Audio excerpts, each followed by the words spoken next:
Well, thanks for watching Numbskull News, and today we're going to talk about this Apple TV Pac-12 thing. Yet again, I already made a video on it, but I think there's been quite a bit of misinformation or possibly just misunderstanding, even by me, about the whole thing. What this whole video is going to be about is Apple TV being the lead dog and being the primary rights holder for the Pac. That's something that most of us aren't really thinking about. We're thinking about, okay, the Pac getting a TV deal somewhere, pull a rabbit out of the hat, blah, blah, blah, blah, blah. What they're looking for is a primary rights holder. That's what they're looking for. And what we found out is all linear options are now out. Don't tell me about CW. CW is not going to be a primary rights holder. That's dumb shit. There's no reason to even talk about CW again. So, what we found out not too long ago is Andrew Marchand of the New York Post basically backed up Dennis Dodd's reporting of ESPN being out on Tier 1, being out as being the primary rights holder for the Pac. So what does that mean? That means they still don't have a TV deal. Now, there's one company out there that has never been rumored to be out. There's one company out there that talked out publicly, had an executive come out, talk publicly about their deal with the Pac.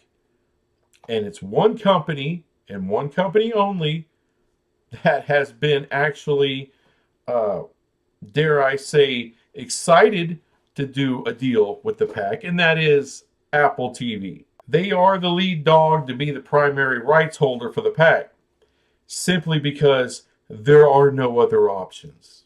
None. ESPN, like I said, is out. Fox has been out. NBC was just reported to be out. And we all know CBS dropped out a while back. So what does that leave? Oh, I'm sorry, I missed one. Amazon, also reported by Andrew Marchand, is out. All right, and so I'm using Andrew Marchand. I'm not using Dennis Dodd. I'm not going to use Wilner. I'm not going to use any of these other people that everyone claims that has a bias on some shit. Andrew Marchand, New York Post, writes about the business of college sports and is highly, highly respected. Even people from The Athletic backed off when they talked about, Dennis Dodd's got it wrong. When Andrew Marchand spoke up and backed up Dennis Dodd, all of a sudden they were like, "Oh, well, okay, yeah, you know what, okay." So if the other media types are like, "Well, I guess that my sources are full of shit," you get my point. So Andrew Marchand is solid, so I can use his shit, and that's what I'm going to use in this video. And I've even taken notes. Look at me. I never take notes of anything, right? I just run off at the mouth.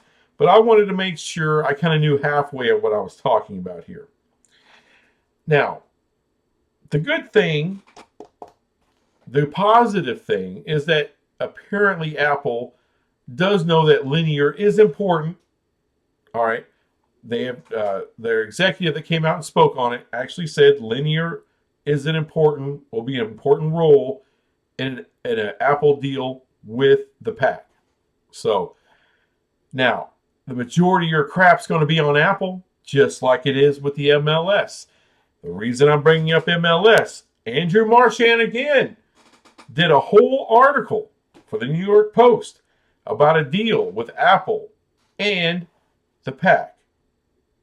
Now, he did this back in February, and that's when the whole thing of Apple even being involved broke, right? And everyone's like, holy shit, Apple TV. Well, all that stuff is still applicable now, so I'm going to use a lot of information from that article. Now, Andrew Marchand, what he said was a deal between Apple and the Pac is going to be structured a lot like the MLS deal. So, I did a little research on the MLS deal just to let everybody kind of understand what maybe the trepidation is on doing a deal with Apple. All right, number one, the cost. Now, everyone kind of figures this, all right? But we got a little bit more information. For the MLS app, when you get the MLS package through Apple, you don't have to have the Apple device. That's $250. I got one, but I got it free. You don't even have to have an Apple TV Plus subscription. All right, but it's $14.99 for the MLS package without Apple TV Plus. It's $12.99 if you have Apple TV Plus. So you save a little money, but you got to have Apple TV Plus. Maybe you'll find something on there. I don't know. It's Ted Lasso on there, some kind of bullshit like that.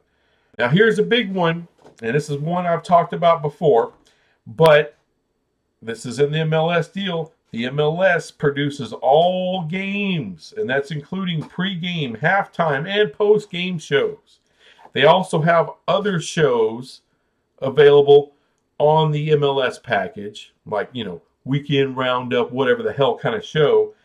They got to produce all that. They got to hire all the staff. They got to buy all the cameras. It's a lot. The startup cost alone for the first couple of years is tens of millions of dollars. Now for the MLS, they're going to have to pay $60 million a season at least to produce all their content. But the good news for the pack is with MLS, you're talking 29 teams right now. They're going to go to 30. So that's a hell of a lot of content they got to produce. A lot. And that's why that cost is so high. So that cost won't be as high for the pack. But what are we talking, ladies and gentlemen? We're talking what? Easily $20 million a season to produce, all those games for the pack, plus pregame, postgame, halftime, and whatever other content they want to do. And Apple's going to want other shows besides just football and pregame and postgame shows. They're going to want more content than that. The pack's going to have to produce it and pay for it. And like I said, the startup cost is going to be a lot. So let's say, and I think with Apple you'll get paid the most, but let's say it's somewhere between 20, 25, and 30 million. That's what you're going to get per year per team. It's not going to be some big extravagant amount of money because they know there is no other contenders, no other linear options, nobody that wants to be the primary rights holder for the pack except Apple. So they don't have to pay this huge premium, but they're going to pay you something. They're going to throw some scratch out for you. Keep in mind, they're paying MLS $2.2 billion. Billion with a B. I mean, they're getting paid out the ass way more than they got paid before MLS. So they are gonna pay you something. That's why I don't have a problem saying, okay, 30 million is probably a pretty reasonable number that you can get from Apple. But now let's subtract the production cost. What is that going to be per year per team? Let's say that takes you down to 27. Now the startup cost is expensive as shit because they're not filming in 720. They're filming in 1080p. That's what Apple expects. They expect that picture to look perfect. So you're going to have to pay for that. All right? You're going to have to pay for the production and the cost of those cameras, the hardware, the software, the editing, everything. You're going to have to hire all the people to do the shit and run the shit. So by the time you get done with everything for the first couple of years, including the startup costs, you might, from a $30 million a year deal, it could be down as much as $24 million per team for a couple of years before it goes back up to its normal 26, 28 million what it's going to be. But that's about the level. Next up, the MLS deal at $2.2 billion, that's for a 10-year deal. So if y'all are thinking that, well, Oregon and Washington, they don't want to do anything that's more than 3 or 4 or 5 years, that's not up to them. If they can't get into the Big Ten and this is their only option, Apple, guess what? That's going to be at least an 8-year deal. Guarantee you. They may shave a couple years off. Apple's going to want to control your ass for the long run. They're not going to do a 3 or 4 year deal on you. They did a 10-year deal with MLS. And I can make a case that the MLS is not as popular as the pack. I think the pack is more valuable than MLS. So they're going to want to control you for somewhere around that length of time.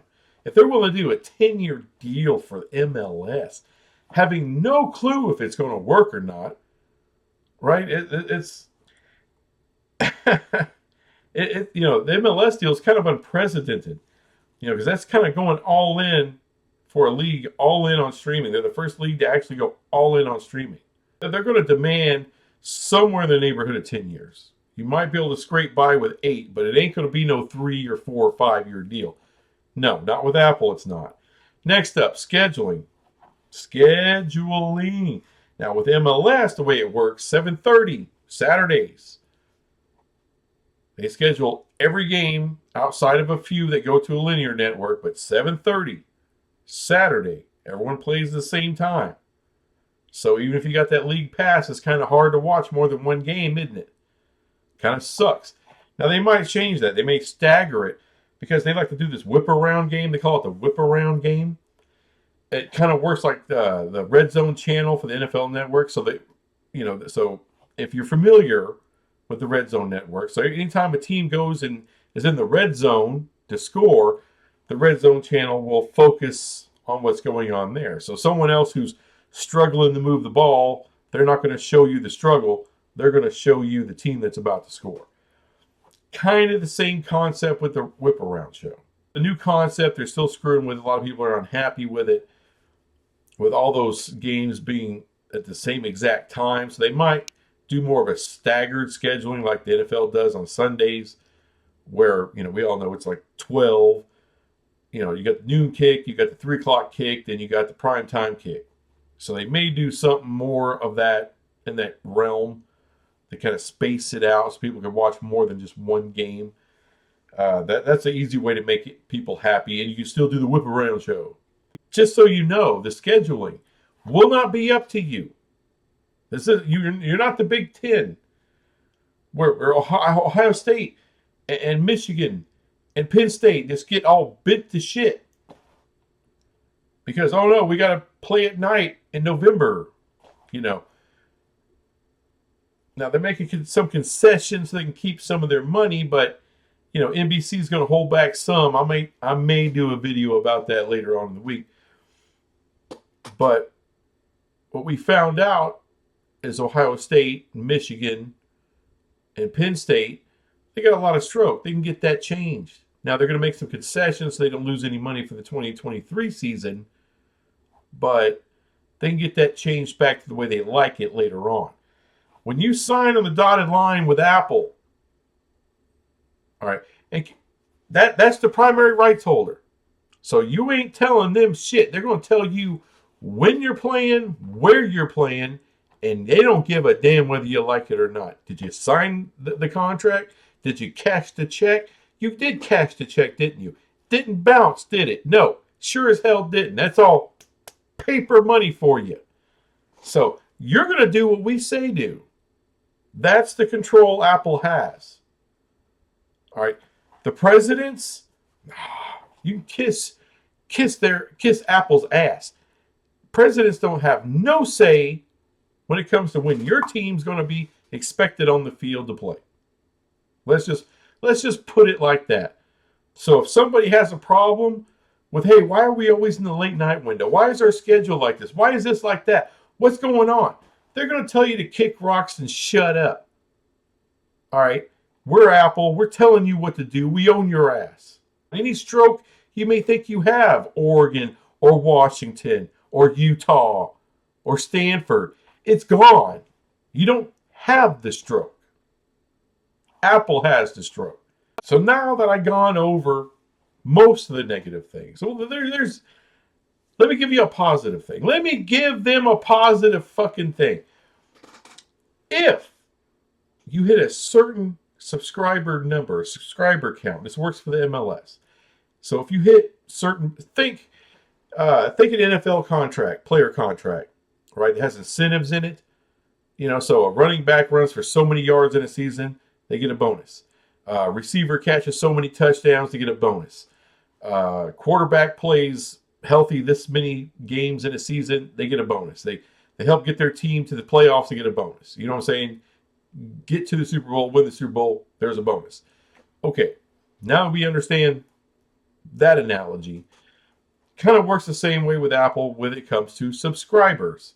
So people who sign up for the MLS package, they have enough people sign up that when Apple does for MLS, now they'll include profit sharing. So on top of what they're paying for the rights, they'll give you essentially a bonus, profit sharing bonus for hitting certain subscriber numbers. On the flip side of that, now this has been reported in other places, so I don't know how true it is, but I tend to believe it, is if certain subscriber numbers aren't met, then they are going to take money from you. But let's wrap all this thing up. All right, let's say there are teams, schools out there that want to leave. They don't like the idea of Apple. Let's say they can't get institutional support to make the move to the Big 12. There's not enough people. The intellectuals on campus are saying, hell no.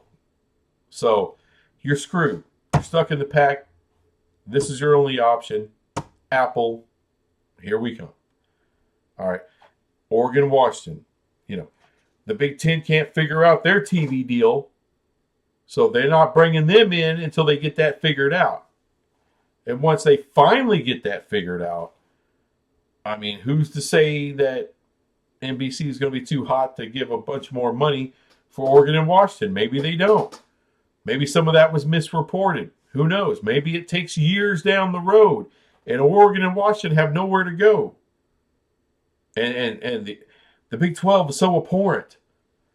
Playing on ESPN and Fox sucks. So they say the Pac assigned the Pac-12 Apple deal for some reason.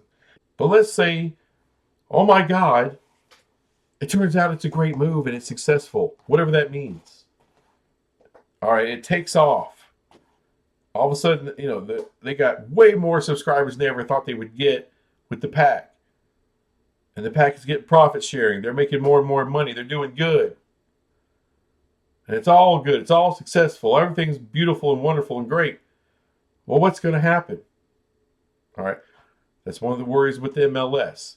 Even if it's successful, what is to stop the Premier League or La Liga or whatever other big European soccer league to do a deal with Apple and get in on the works?